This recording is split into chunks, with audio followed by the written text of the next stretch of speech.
आज म मेरो फरारी बिनै हिँड्दै हिँड्दै डान्स क्लास जाँदैछु किन होला। गुड मर्निङ सबैजनालाई। अनि म चाहिँ सदाको जस्तै बिहान बिहान डान्स क्लास जाँदैछु तर फरारी बिना। खासमा मसँग फरारी नहुनु कारण चाहिँ दिदीको घरमा काम गरेर लानु भएको, त्यसैले चाहिँ मसँग आज फरारी नभएको। अनि हेर्नु न बाफरे पानी आएर पुल बाटोमा जाँदा जाँदै हामीले बिरेला होइन, बिरेले हामीलाई भेटिसकेको छ।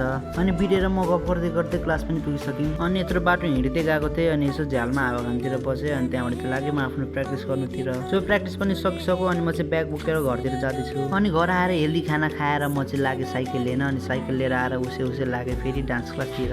बाटोमा जेरीको बोर्ड रहेछ अनि टपटप टिपेर खाएर अनि क्लास पुग्दा यसो टेबलको हालत खराब रहेछ अनि यसो चुट्की बजाएर सफा गरिदिएँ। अनि यता भने चाहिँ क्लास चलिरहेको छ अनि म चाहिँ यता जु देख्न सक्नुहुन्छ। अनि अल्छी ल्याएर अब जानु पर्यो ठुलो मम्मीको चिया खानु।